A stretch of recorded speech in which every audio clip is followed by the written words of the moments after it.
Estátua da Liberdade partiu. A viagem está muito tranquila. Vamos chegar logo. E não era essa a Estátua da Liberdade. É outra. Vamos tentar de novo. Estátua da Liberdade partiu. Parece que agora estamos indo na direção certa. Chegamos. Agora sim, vamos começar. Bom dia, Cristina Serra. Bom dia, Isabel Nunes. Bom dia, Cristiano Rodrigues. Como vão vocês? Bom dia. Faz uma semana que não nos falamos. Pois é. Faz uma semana que o pessoal não nos ouve. Hoje tem muito assunto. A semana foi movimentadíssima. Não é, Cris Serra? Tem aí até datas aí vindouras que não são para comemorar, mas são para relembrar. Muita coisa. A gente, nesse domingo agora, que o programa nosso está no ar, né? É importante lembrar que nessa próxima quinta-feira, dia 5 de novembro, desastre lá da barragem de Fundão em Mariana. E é estarrecedor que 5 anos depois a reparação tanto dos danos ambientais quanto dos enormes danos humanos, sociais, econômicos e tudo mais, não tenha acontecido, né? O desastre foi o colapso da barragem da mineradora Samarco, lá em Mariana, que despejou cerca de 40 milhões de metros cúbicos de rejeito de minério de ferro no meio ambiente, no Rio Doce, na bacia do Rio Doce. Esse desastre atingiu uma área equivalente ao tamanho de Portugal. Então, a gente não está falando, né, de nada irrelevante. E matou 19 pessoas, né, e a lama chegou até o Oceano Atlântico. Enfim, 5 anos depois, a lama continua no fundo do Rio Doce. Né? Tem estudos de pesquisadores importantes, tem uma rede de estudos na Universidade Federal do Espírito Santo que mostra, inclusive, a contaminação de peixes, camarões, caranguejos por metais pesados, né? Com fortes evidências de que a água é imprópria para consumo. Enfim, resumindo, para não me alongar demais, não há estudos que mostrem o impacto desse desastre para a saúde humana. Então, dentro desse universo de coisas que não foram feitas e que eu considero estarrecedoras, não ter um estudo 5 anos depois que mostre o impacto dessa contaminação da água na saúde humana é um segundo crime, digamos assim, que eu acho que acontece com essas pessoas. A gente só vai saber, talvez, de fato, da consequência disso daqui a alguns anos, quando as pessoas começarem a adoecer, talvez.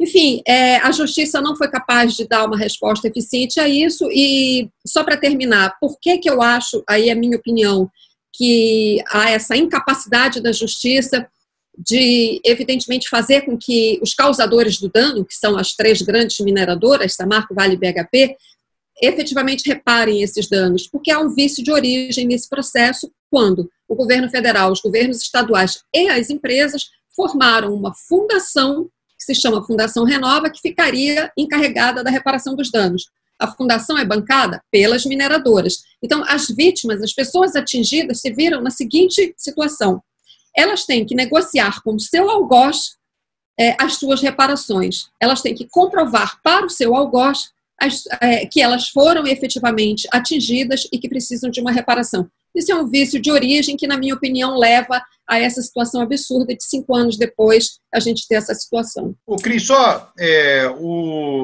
provavelmente a UFMG, né, a universidade aí ao qual o Cristiano é vinculado, é muito atuante, né? Todos os departamentos, é uma universidade muito produtiva. Talvez exista algum estudo ali no âmbito da UFMG. Às vezes, esses estudos não têm repercussão midiática, mas eles estão aí em algum canto aí, né, do impacto aí sobre a saúde humana, né? Isabel, não tenho. Da saúde eu desconheço, mas da ciência política tem tem uma colega, né, a Cristiana Lozecan, né, Cris, que está estudando. Eu não sei de qual universidade é a Cris, mas a Cris está estudando. Ela é da UFES, acho que a gente fora. Não, e a UFMG tem um acordo.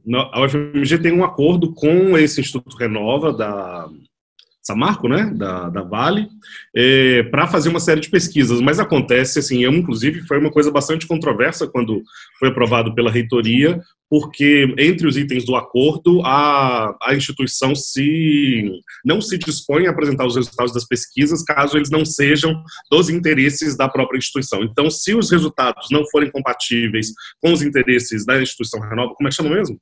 Instituto Renova? Isso. Não, e aí, assim, como é muito dinheiro, essas coisas, enfim, acaba que mesmo a capacidade de fazer essas pesquisas está muito circunscrita aos interesses das próprias instituições que promoveram o desastre ambiental. Nisso a Cris está completamente certa, né? A gente não tem uma independência nem das pesquisas para poder chegar a conclusões, e eu acho especialmente essas que dizem respeito à saúde dos seres humanos, né, ao impacto que isso tem nas nossas vidas, porque o poderio econômico, por assim dizer, o poder da corporação é muito maior do que o das próprias instituições universitárias. Mas temos colegas que estão pesquisando isso desde o impacto social. Isso também é importante de chamar atenção, né?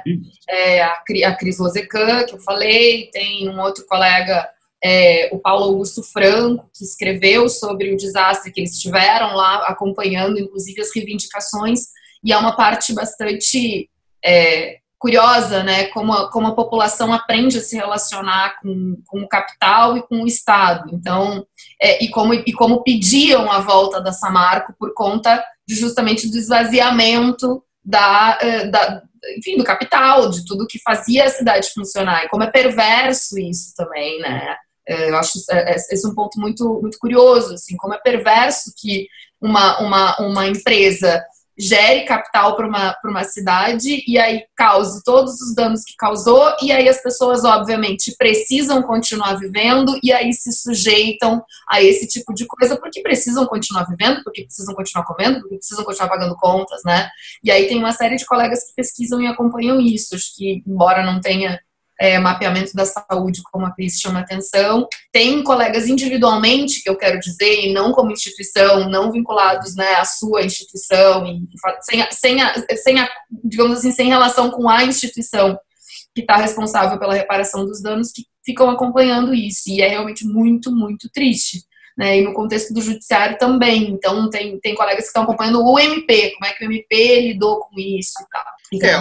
O lobby das mineradoras é imenso. Isso daí já teve gente, isso aí já circulou, eu já vi, né? Financiou aí a campanha de praticamente todos os deputados estaduais de Minas, todos os governadores, né? Desde Aécio, Anastasia, o próprio PT, Fernando Pimentel, né? Que fez um governo pífio, né? Fernando Pimentel sequer foi para o segundo turno na eleição passada, né? Então, assim, o poder delas é imenso, né? Poder que vem lá desde o financiamento de campanha. Todo mundo sabe disso. Isso aí é público. Exatamente. Olha, só um dado. A Assembleia Mineira, a Assembleia Legislativa de Minas Gerais, eleita em 2014, foi o último ano em que as empresas puderam doar, foi o ano em que foi permitido, né, o financiamento empresarial de campanha. 80% da Assembleia Legislativa de Minas Gerais recebeu doação de mineradoras. Em todos os partidos, de A a Z, todo mundo recebia dinheiro de mineradora. Eu só quero complementar rapidamente uma coisa que a Isabel falou. Sim, existem estudos, sim, estudos importantes, inclusive, feitos por pesquisadores ligados a universidades. Agora, uma coisa importante que aconteceu bem recentemente, especificamente no Espírito Santo, os pesquisadores lá formaram uma rede de pesquisa chamada Rede Rio Doce Mar. Por algum tempo, a Renova trabalhou com essa rede.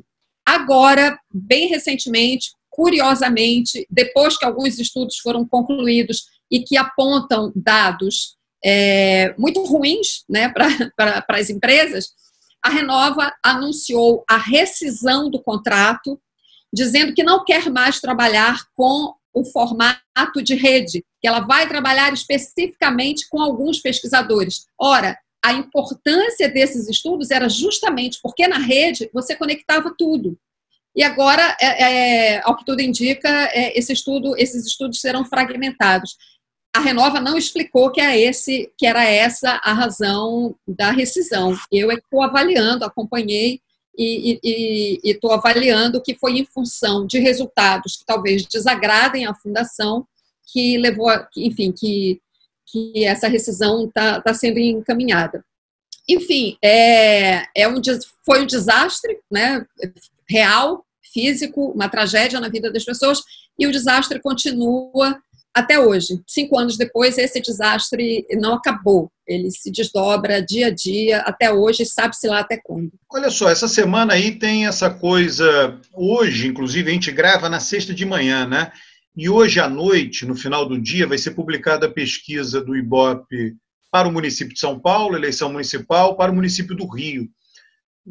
Enfim, a gente pode até comentar, supondo que a pesquisa possa vir a dar um crescimento de bolos na cidade de São Paulo, né? Ele se tornou, na minha visão, independente do resultado já, ele se tornou uma estrela aí dessa eleição municipal. No fundo, o Brasil tem muito município, né? E a eleição municipal, na verdade, como é que a gente diz, né? Não diferencia ninguém, todos os municípios ali entram no mesmo balaio, né? Só tem um município que realmente importa, que é São Paulo, né? Olha, eu faço pesquisa no Brasil inteiro. Quando eu fiz, né, no interior da Paraíba, eu me lembro, depois da eleição municipal, era visando a eleição para governador, no interior da Paraíba, as pessoas tinham uma imagem do Dória pelo simples fato de ele ter sido eleito prefeito de São Paulo. Tá? Então, assim, a eleição de São Paulo, ela tem impacto nacional, ela projeta nacionalmente nomes. Tá? Nenhuma outra eleição municipal no Brasil tem esse, né, tem esse poder, tá? Por conta da importância da cidade de São Paulo.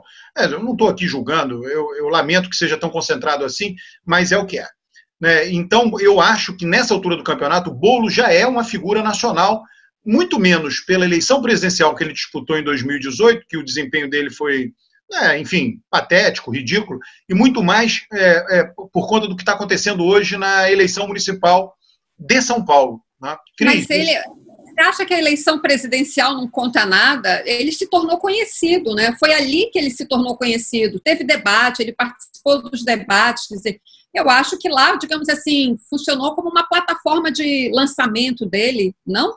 Eu digo, o desempenho foi horrível em termos de votos, sei lá quanto é que ele teve, foi nada, entendeu?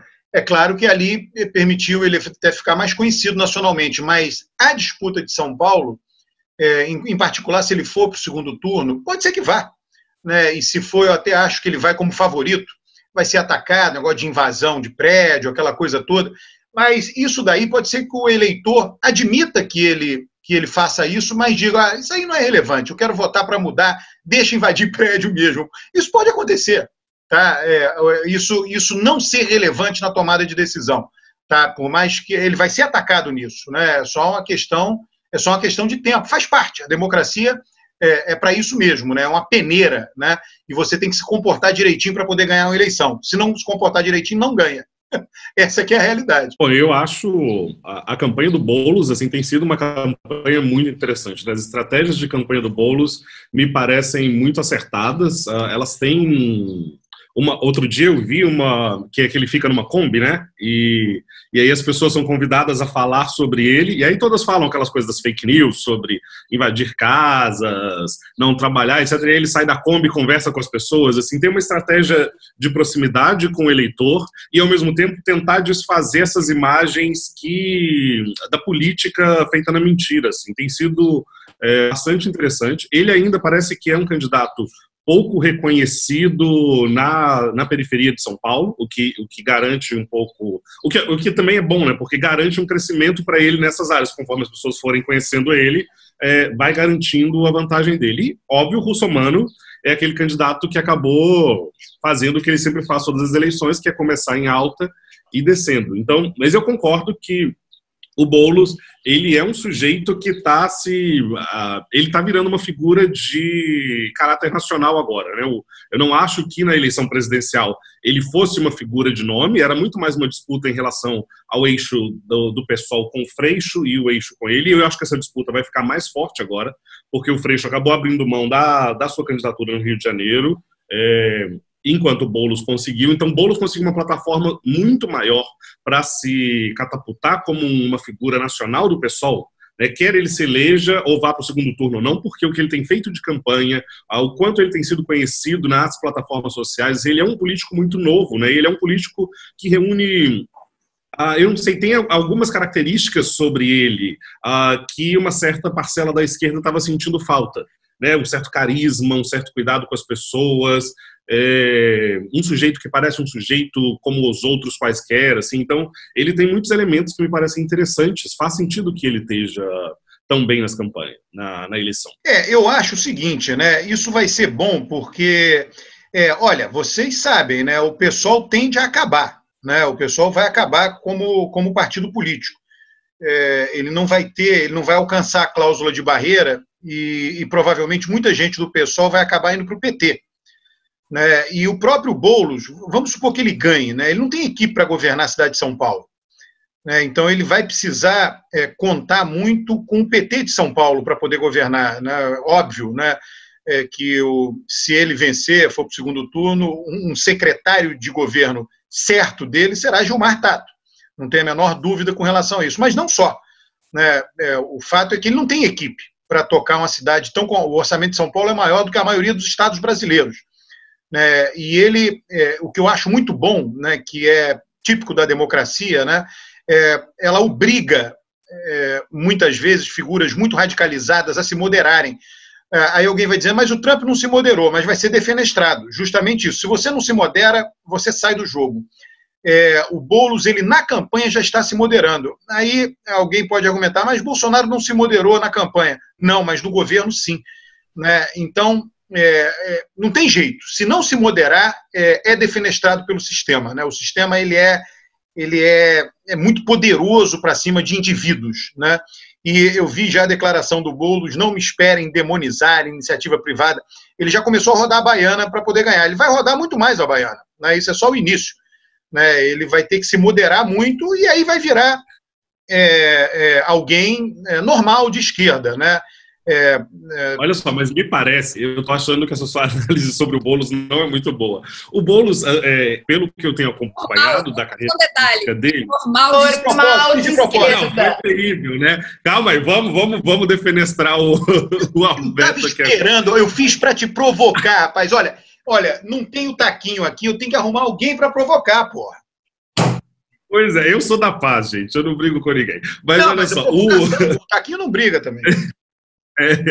O Boulos, ele nunca foi um sujeito radical, assim. As posições dele são posições muito moderadas, até o próprio PSOL não é exatamente um partido muito radical, né? Ele é um partido muito, como é que eu posso dizer?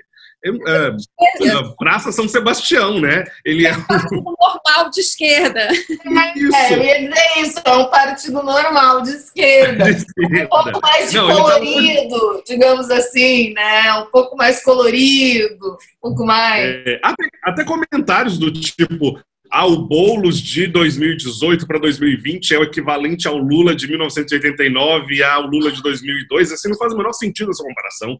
O Boulos sempre foi um sujeito, ou sempre não, né? Desde que eu acompanho a carreira política dele, é um sujeito moderado, é um sujeito da conversa, de tentar coalizões. Assim. Eu acho que, por isso, inclusive, que ele faz tanto sucesso numa certa parcela da esquerda intelectualizada, lá de Pinheiros, essas regiões ricas de São Paulo, porque ele não apresenta tantas tentativas de ruptura com o status quo. Boulos, paz e amor. É isso. Temos, agora, na campanha de São Paulo, nós temos Boulos, paz e amor.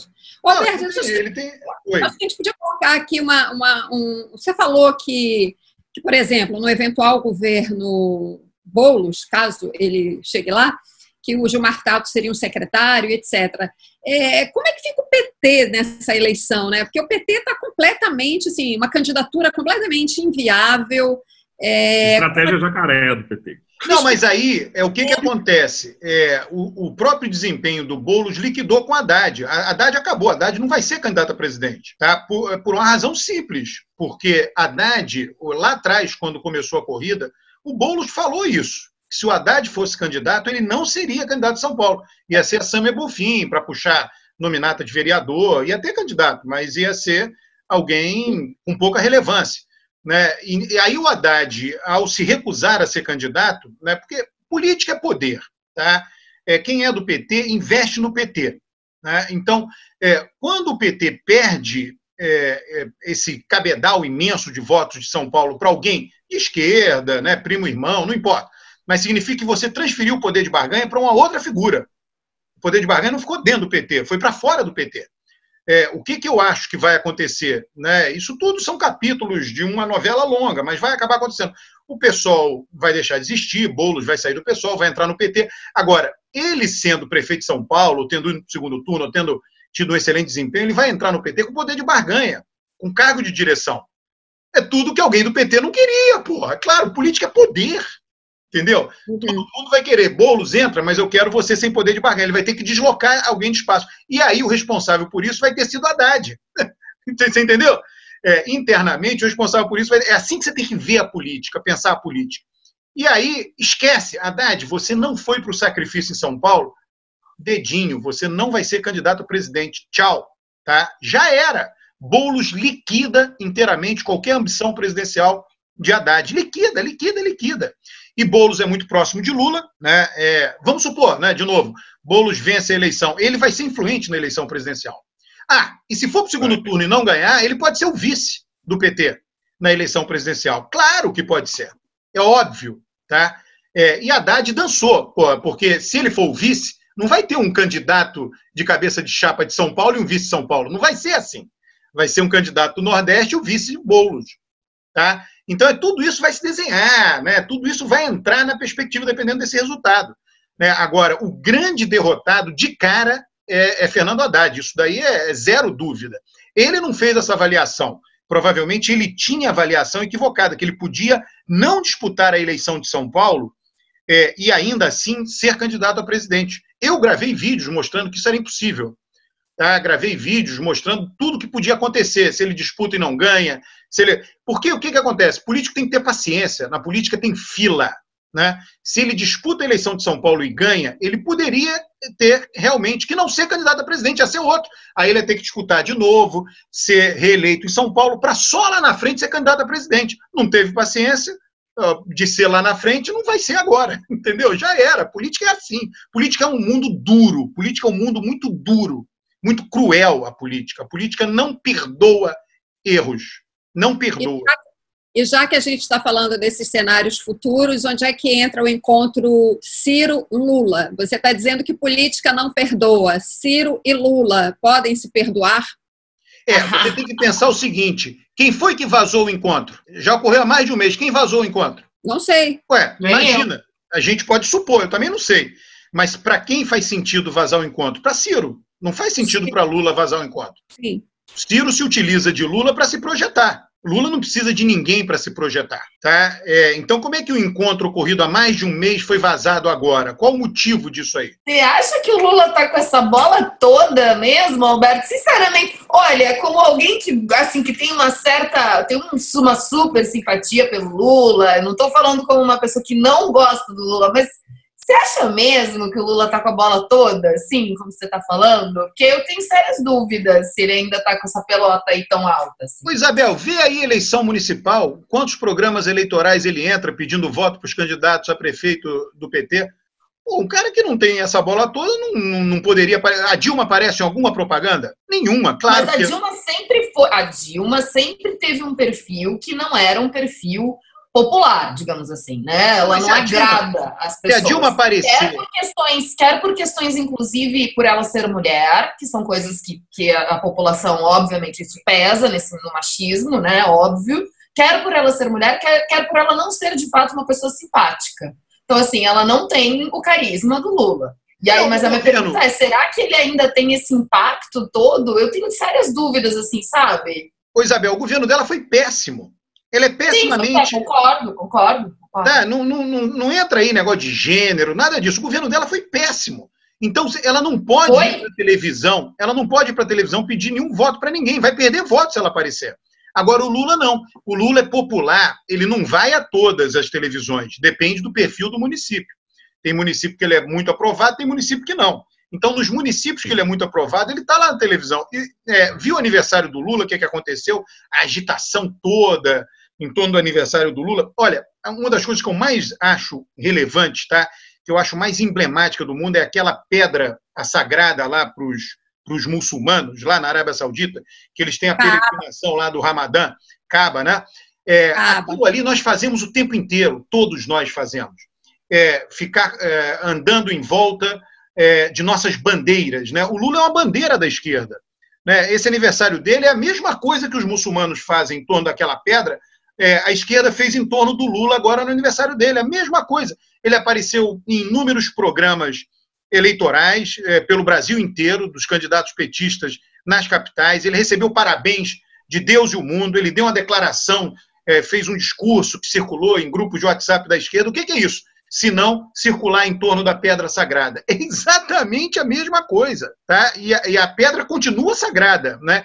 Quem ataca Lula, e aí eu vou dizer, quem rompe com Lula e com o PT, tá? Os dois, da esquerda, dança. Cristóvão Buarque, Marta Suplicy, Heloísa Helena, Marina, não são nada, né? E quem se mantém próximo não dança. Flávio Dino, Boulos, o Ciro está lascado, né? O Ciro, ou ele se aproxima, ou ele aprende a lição, o que eu acabei de falar, ou ele dança, né? Então, o Ciro foi atrás de Lula, né? E essa conversa é uma conversa inócua. Você acha que eles foram conversar lá, fazer DR? Não existe isso. Eles conversaram trivialidade. Eu não sei de nada do que aconteceu. Eu estou dizendo o seguinte, no relacionamento humano, depois de Lula ser tão atacado por Ciro, eles não vão se reunir para lavar roupa suja. Isso não acontece no encontro. Jamais. Provavelmente conversaram do governo Bolsonaro, bababá, trivialidade. Isso é só um primeiro encontro, né? Não faz o menor sentido numa reunião dessa ficar dizendo, você me atacou, porque pare de me atacar. Isso não existe numa reunião dessa. É impossível que esse assunto tenha circulado numa reunião dessa. Tá? E certamente uma reunião dessa teve gente presente da parte de Lula. Você viu, o Ciro foi no Instituto Lula, foi beijar a mão de Lula, tá? Porque ele sabe que vai se dar mal se não fizer isso. Assim, rapidamente, só um pequeno comentário. Acho pouco provável que esse encontro vá resultar lá na frente numa aliança em chapa para a eleição, enfim. Tudo ainda está cedo, na verdade. Está tarde, mas está cedo, né? Tarde porque, enfim, é preciso fazer alguma coisa diante desse governo horroroso que a gente tem. Mas eu acho que é isso, é um primeiro sinal de que, olha, baixamos as armas, há coisas em comum que a gente pode conversar, há pontos aqui e ali em torno dos quais a gente pode ter uma posição comum. Agora, e mais importante, a gente está mostrando aqui que dá para conversar, que ficou algum respeito, né, depois de tantos ataques e tantas feridas da eleição passada, ainda assim dá para a gente sentar e conversar. Se isso lá na frente vai resultar em alguma coisa mais concreta, realmente está muito longe para saber e, particularmente, eu acho pouco provável. Eu concordo contigo. Enfim, é só isso, entendeu? E é velha história, é uma reunião, olha, é muito interessante isso, tá? Eu fui apresentado a Lula em 2011, fui lá no Instituto Lula. Aí, bom, eu era um estranho, né? E na reunião, ou no início, acho que foi no início, alguém que secretariava a reunião, falou em alto bom som, esta reunião não será vazada para a imprensa. Por que falou isso? Política é assim, cara, as pessoas não sabem. Não é assim, ou seja, se sair para a imprensa, foi você que está vindo aqui a primeira vez. Você entendeu? É assim que funciona. As pessoas sabem fazer política. Sabem fazer política. Não tem ninguém para ensinar essas figuras, não. É assim que as coisas funcionam. E nunca foi vazada, diga-se de passagem. Tá vazando agora, né, Alberto? Mas eu não disse quando foi, não disse o mês, não disse, né, o propósito disso. Mas isso agora tudo bem, já passou, não tem. Né, o problema é eu me aproveitar de uma ida lá para fazer meu nome, naquele contexto. Né? Agora, passou. Já falamos muito de eleição aqui no Brasil, agora vamos falar dos Estados Unidos. Mais eleição, só que agora nos Estados Unidos. Essa é a mais divertida, né, de todas. Essa é a eleição mais divertida do mundo. Isso é melhor acompanhar as séries. Contem aí. Na última eleição, eu vou contar uma anedota. 2 segundos de anedota. Né? Na última eleição, eu estava no México, num evento, e aí tinha pinhatas, aquelas pinhatas deles baterem do Trump. E um amigo que estava morando nos Estados Unidos, as filhinhas de 5 anos pediram: papai, traz pinhata do Trump pra gente bater. Traz pinhata pra gente bater. E aí saiu ele com as pinhatas do Trump no avião. Também quero uma dessas. Várias pessoas querem. Olha, o que estamos tendo nas eleições? Então, a eleição é dia 3 de novembro, na próxima terça-feira, mas já votaram, estamos aqui com os dados, 82 milhões de pessoas já votaram. Dessas, deixa eu olhar aqui, 28 milhões votaram em pessoa, né, foram lá. 53 mil envelopes, né, daqueles votos por correio já foram entregues, e ainda tem 53 milhões de votos dos correios já foram entregues, e ainda tem 36 milhões de votos voando por aí para serem entregues. O que está acontecendo nessa semana? Foi uma semana que não foi muito... não teve muitos eventos, assim, né? Os institutos de pesquisa têm se tornado mais cautelosos a afirmar a vitória do Biden, um pouco em decorrência do que a gente já sabe, já falamos aqui várias vezes, né? O voto antecipado, ele favorece os democratas. O voto antecipado favorece os democratas. Então, para termos certeza de que o candidato democrata vai ser eleito, a quantidade de votos apresentados antecipadamente precisa ser muito alta. Até agora, 82 milhões equivale a mais de 50% do comparecimento às urnas na eleição passada, que foi um pouco menos de 150 milhões. Então, é um indício de que esse ano as eleições serão ainda mais movimentadas, né? De que o comparecimento será massivo. Agora começa também algumas pesquisas a indicar que tem uma alteração na intenção de votos para o republicano nos estados que eles chamam de swing states, nesses estados que oscilam de um para outro, e outros vão dizer que isso na realidade não é tão relevante assim, porque a maioria das pessoas já votou, então está contando um número pequeno de votos. E pode acontecer, o que eu acho que é o mais importante para nós pensarmos, é que pode acontecer, segundo vários institutos de pesquisa, que nós não tenhamos um resultado no próprio dia 3. Esse resultado, ele depende de alguns estados-chave, né? Ele depende dos estados Wisconsin, Michigan, Pensilvânia, Texas, Carolina do Norte e Flórida.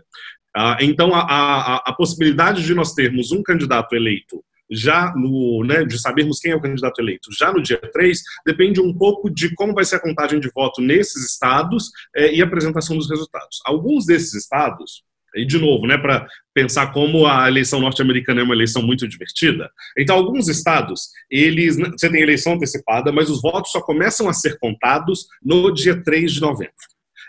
Esses estados não têm experiência com contagem de voto antecipado. Eu não sei se vocês se recordam do problema que nós tivemos lá na eleição de 2000 com o Al Gore e o Bush.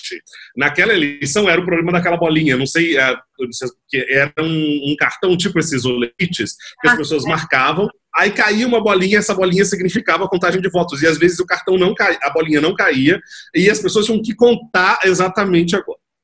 Agora, esse envelope, ele é um envelope muito interessante. Pena que eu não tenho aqui, eu tenho um exemplar, mas eu não posso mostrar para vocês.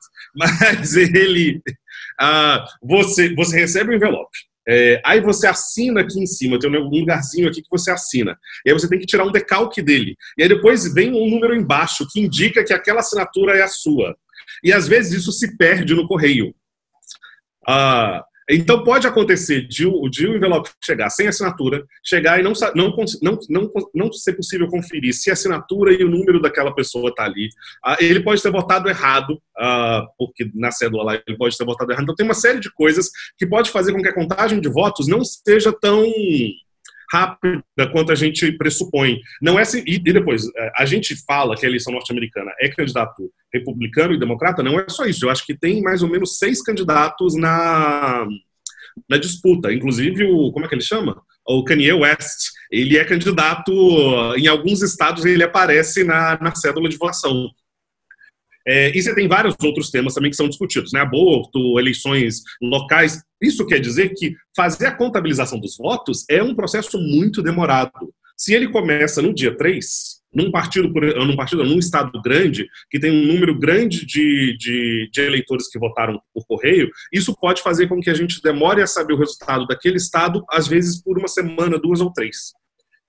Então, por isso que os analistas têm dito que é muito importante saber quais são os estados-chave, porque são eles que vão determinar se nós podemos confiar que a eleição foi vencida pelo candidato democrata ou pelo candidato republicano.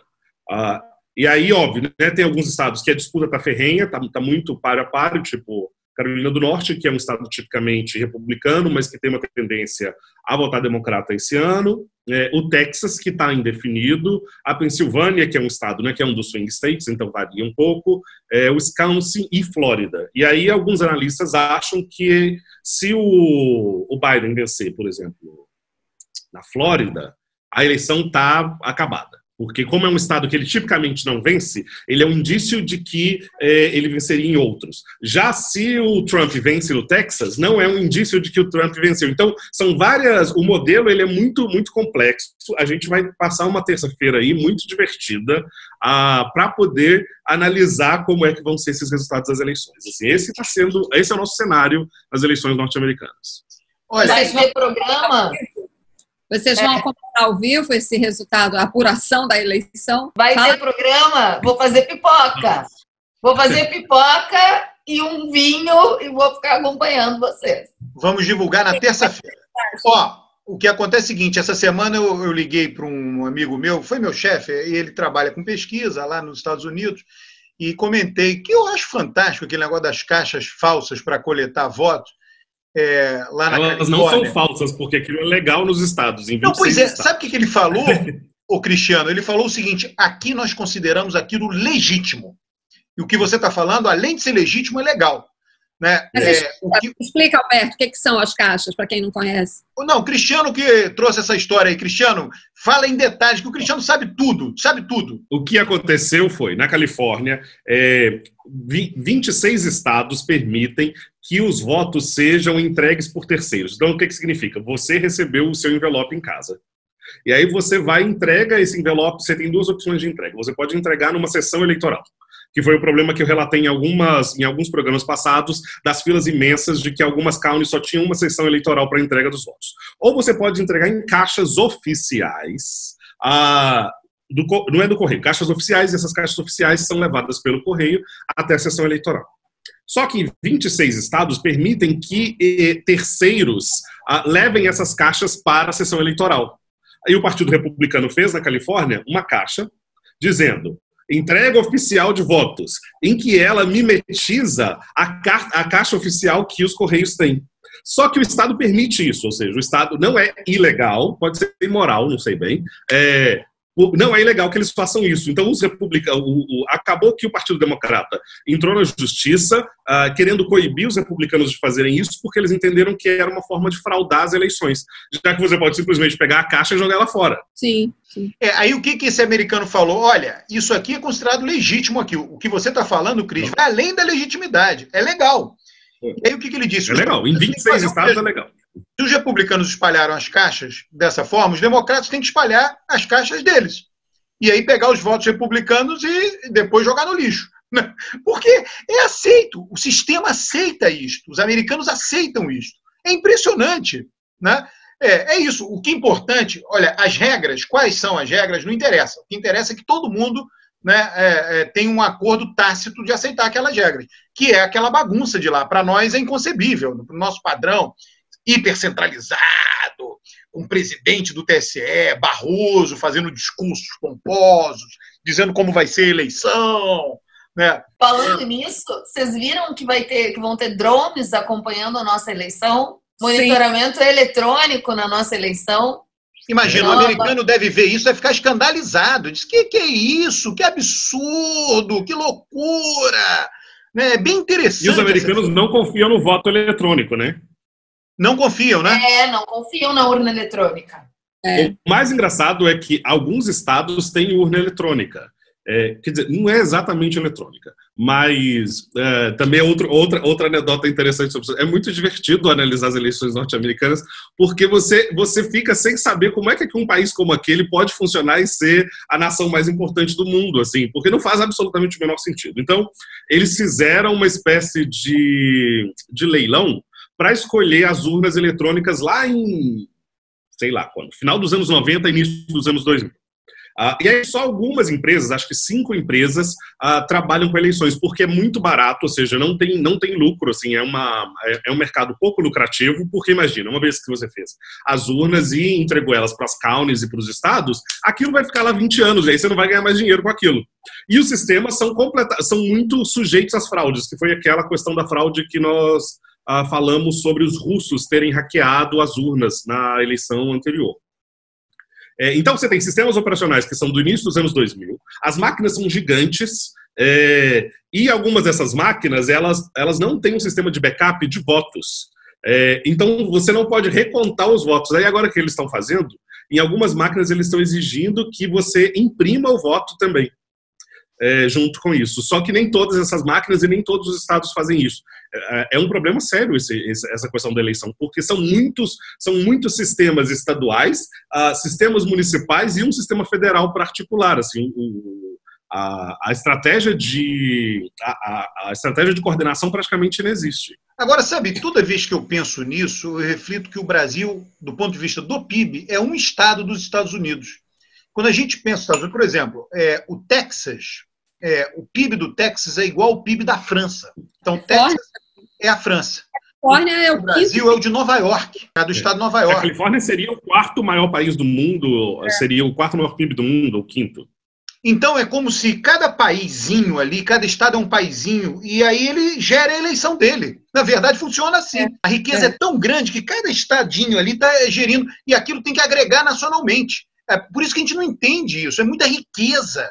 É impressionante isso. Então, todo mundo se sente no direito de ser autônomo. Evidentemente, pô. O Texas é a França, Nova York é Brasil.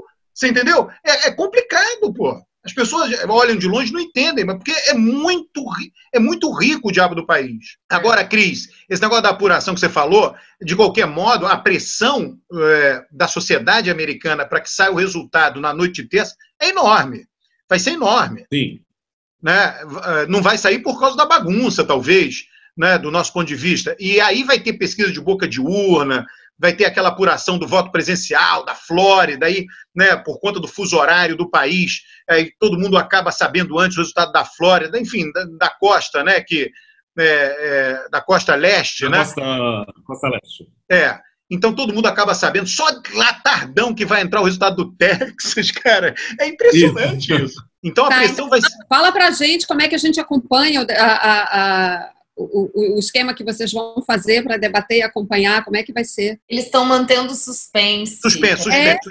Só no dia da eleição eles vão nos contar. No dia da eleição vocês vão saber. Mas é algo simplório. Agora, o pessoal que quiser acompanhar o negócio da votação, tem um site muito bom, que você põe na procura do Google Early Vote, começa com Elect Project. Aí tem lá a votação. Eu toda vez entro ali para ver, né? Tá aumentando rápido, já tá o quê, Cris? 82 milhões, né? Olha, que eu tô olhando, tô com ele aqui agora. Nós temos 82 milhões e 42 mil votos já. Olha só, eu acho que tem chance de chegar a 100 milhões aí no fim de semana, porque muita gente vai sair de casa no fim de semana para votar. E o eleitorado lá... 140, 150 milhões, por aí? 150 votou, 155 da vez passada, não foi? 155 não foi isso tudo, não. Não foi isso tudo, não. São 240 milhões de pessoas habilitadas a votar. Em média, 1/3 comparece. Dessa vez, então, na eleição passada, compareceram algo em torno de 130 e poucos milhões. Acredita-se que dessa vez vai chegar a 150 milhões. Mas considerando isso, assim, só para a gente ter um pouco de previsibilidade, né, nesses dados aqui, eles revelam que 82 milhões de votos já foram computados, não, né? Já 82 milhões de pessoas já votaram, e dessas, nós temos mais da metade, porque 28 foram votos presenciais e uma outra parte foram votos que já foram contabilizados. Então, o número de votos que vai ficar nesse bololô de correio, na realidade, vai ser pequeno.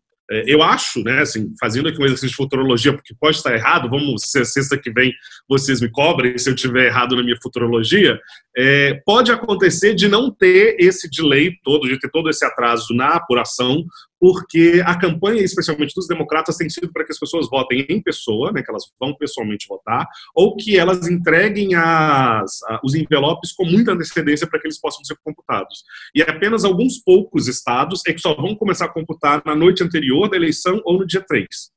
E aí, considerando esses números que eu estou observando aqui, né, esse é meu exercício de futurologia, a gente pode sim ter resultado semana que vem.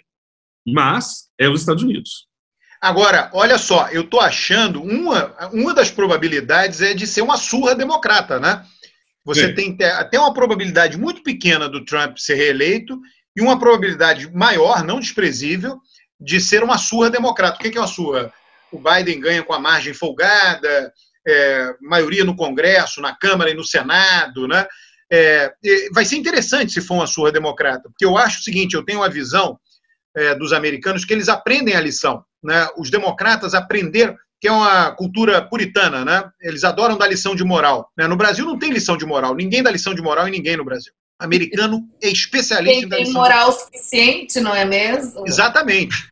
Né, americano, e não só isso, eles aprendem a lição, né? Então, os democratas aprenderam a lição dos republicanos de 2016, que deixaram um cara de fora do partido ser escolhido candidato a presidente. O Bernie Sanders era de fora do partido, era um independente que se filiou para poder disputar as primárias, etc. E aí eles impediram a vitória do Bernie Sanders. O que eu acho? Se for uma surra, os republicanos vão aprender a lição.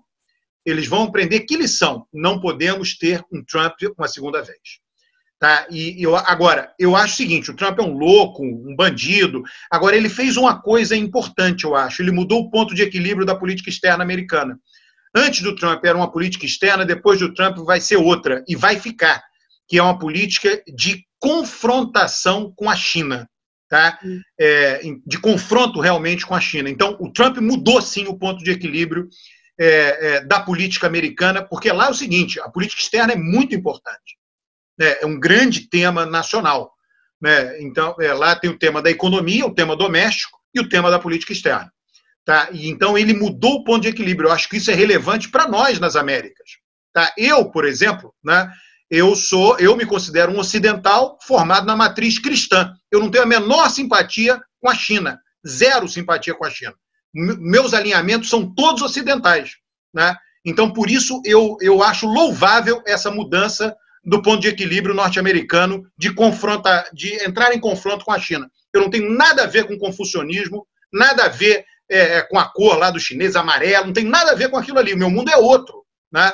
Meu mundo é outro. Eu me vinculo a esse mundo. Eu não relativizo isso, não tem relativização zero com relação a isso. Por isso que eu acho louvável o que o Trump fez. Agora, vai ser defenestrado. A minha previsão é que ele vai perder. Tudo indica que ele vai perder. Quer dizer, a minha previsão. Eu estou lendo tudo que você está lendo aí, Cris. Todo mundo, aquele 538 está lendo tudo isso. Pô, já era, quer dizer, porra, ainda bem, né? Tomara, né? E dessa vez também, eu vale ressaltar que normalmente você tem aquele voto envergonhado, por exemplo, que explica muito a vitória do Bolsonaro. Que é aquele sujeito que diz nas pesquisas de intenção de voto, não vou votar, vou votar em sujeito, mas na realidade ele vota no outro sujeito. Agora, os próprios republicanos querem a saída do Trump, mas eles não têm coragem de dizer. Nós também não estamos muito atentos a isso, que pode acontecer de uma parte dos republicanos que diz que vai votar no Trump, na realidade não votar nele. Porque para o próprio partido, assim, isso significa quase que o fim do partido se ele fica. Porque ele, enfim, é uma figura muito personalista, uma figura muito narcisista, autocentrada, histriônica, é muito atípico para o próprio Partido Republicano, que já vem perdendo terreno já há muitos anos, né? Não faz sentido. E vai ser bom para o Brasil ele perder, porque o Bolsonaro vai ser apertado pelo Biden e pelos democratas. Isso vai ser ótimo. Né? O que eu acho que vai acontecer? Que é importante que seja modificado logo no Brasil. A relação que o nosso governo está tendo com o meio ambiente. Isso vai ter que ser modificado de fora para dentro, porque de dentro para fora a gente não vai conseguir. E aí depende da vitória dos democratas. Essa é a minha visão. Tomara que aconteça. Cris, só complementando o que você falou, mas tem vários republicanos importantes que já participaram, inclusive, da convenção, né, que consagrou o nome do Biden. Então, esse movimento já acontece e, em alguns casos importantes, sim, ele está claro, né, são lideranças republicanas. O Colin Powell, por exemplo, a presença dele na convenção do Joe Biden é extremamente significativa. O cara que comandou a invasão ao Iraque no governo Bush, né, ele vem e se expõe claramente, olha, estou fora do Trump, estou com Biden. Então, esse movimento ele já existe de uma forma muito clara, muito expressiva, eu acho. A viúva do John McCain também apareceu, né? Várias figuras relevantes apareceram. E o Chile, a gente não vai falar sobre o Chile, gente? Pois é, tem mais o Chile. Nossa, tem Chile é o seguinte, eles aprovaram, escreveram a nova Constituição, não é isso? Isso, aprovaram a elaboração de uma nova Constituição. Calma, não é tão fácil assim. Aprovaram com ampla maioria uma nova Assembleia Constituinte com paridade de gênero, e que não é uma Assembleia de especialistas, vai ser escolhida entre a população. E isso só torna o processo muito mais interessante e muito mais importante, a meu ver. Que bom. Na verdade, tem uma experiência, né? A África do Sul teve uma experiência assim, e que foi uma experiência bem interessante também. Os analistas de elaboração de Constituição, tem vários nos Estados Unidos que, inclusive, tem especialistas nos Estados Unidos que são pagos para elaborar constituições para países do mundo todo, né? Que é uma loucura isso, é uma coisa Isabel, mas você sabe que real. No caso da África do Sul, tem um famoso cientista político, né, todos nós lemos e até gostamos muito dele, né, o Liphart, Arendt Liphart, que escreveu Democracias Contemporâneas, foi consultor na África do Sul, por conta dessa coisa de democracia consensual, que é o caso da brasileira, diga-se de passagem, tá? Que você tem de um lado, ele fez essa tipologia. A nossa é mais ou menos de coalizão, né? Tem uns acordões, Eu gosto da entrevista do Jobim falando sobre os acordões e tudo mais. Lá na pesquisa do História Oral do STF, o Jobim conta bem direitinho a quantidade de acordões. Não, mas de um lado a democracia majoritária, que o vencedor leva tudo, e de outro uma democracia que o vencedor não leva tudo, que ele tem que o tempo inteiro ceder para outras forças, que é o caso da brasileira. Que eles colocam lá, o Liphart coloca a Bélgica, né, como esse caso também, mas eu acho que o Brasil é tão típico quanto a Bélgica, né? E aí, quando ele foi na África do Sul, quando a África do Sul foi mudar, ele viu, olha, aqui tem negros, brancos, né? Brancos são uma minoria tremenda, né?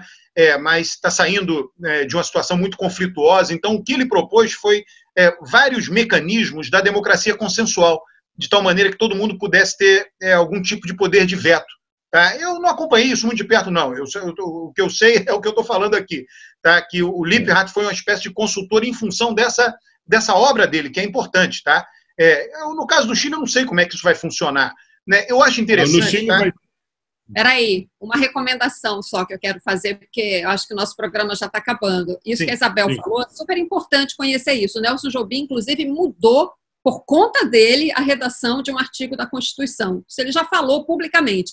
E, a respeito disso, tem um livro que eu considero importantíssimo e é isso que eu quero recomendar. Chama-se 1988. Um livro que, não sei porquê, recebeu pouquíssima divulgação na época em que foi lançado, que tem entrevistas absolutamente fundamentais com pessoas-chave do processo de elaboração da nossa Constituição, da editora Record, recomendo fortemente, de um jornalista que morreu há pouco tempo, inclusive, Luiz McLuff Carvalho. E um pitaco rapidamente sobre o processo chileno. Esse é um processo ainda muito longo, o processo constituinte está começando, a Constituição, a previsão é que ela seja aprovada em 2022, mas será a primeira Constituição a ser elaborada por uma constituinte paritária, homens e mulheres, com uma cota para indígenas mapuches, não sei. Mapuches. Isso é absolutamente relevante, um país aqui do nosso lado, país amigo, país vizinho, que a gente tem que acompanhar com lupa esse processo, que eu acho que vai ser muito instrutivo para todos nós. Cara, deixa eu só falar um negócio. Uma coisa a respeito ainda que é importante, um aspecto, porque essa é uma decisão muito, muito interessante. Depois que a Assembleia Nacional Constituinte se reunir e fizer a nova Carta Constitucional, você ainda vai ter um novo referendo para ratificar a Constituição. Então é uma decisão toda baseada nos desejos da população. É uma coisa muito interessante, assim, é muito inovador. Deixa eu só... Quando eu vi lá aqueles protestos do Chile, eu sempre fico com o pé atrás de determinadas coisas, assim, alguns mitos, né? Eu disse assim, pô, o Chile está protestando tanto, dizendo que essa Constituição é de Pinochet. Veja só, é um símbolo, tá? Eu não questiono. O que tem uma Constituição de Pinochet, então aquilo funciona como um símbolo na mente das pessoas. Política é símbolo, etc. Botou isso de lado. Aí eu fiquei pensando, mas vem cá, o Chile já teve vários presidentes socialistas, né, lá, não sei o quê, todos esses, Michelet, e a Constituição ainda é de Bachelet.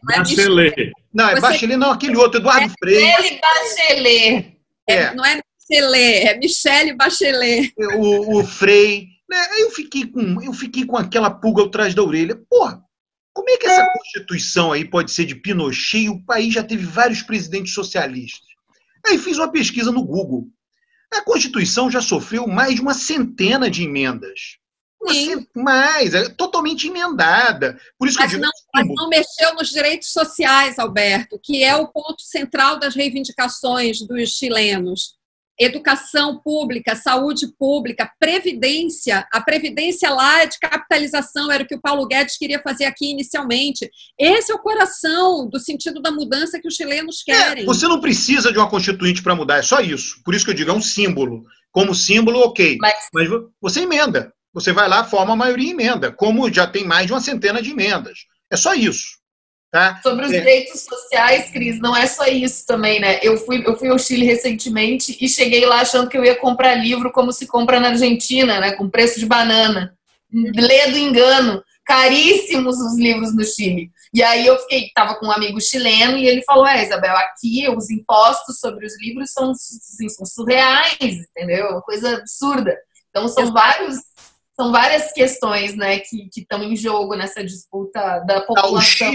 O Chile é um país aparentemente organizado. É uma zona completa. É tão bagunçado quanto o Brasil. Só que eles têm aquela fleuma, todo mundo naquele frio usa umas gravatinhas, o office boy lá usa... Oi? Com esse ar europeu, por causa do frio. Eu tava lá, olha, faltava o Brasil já...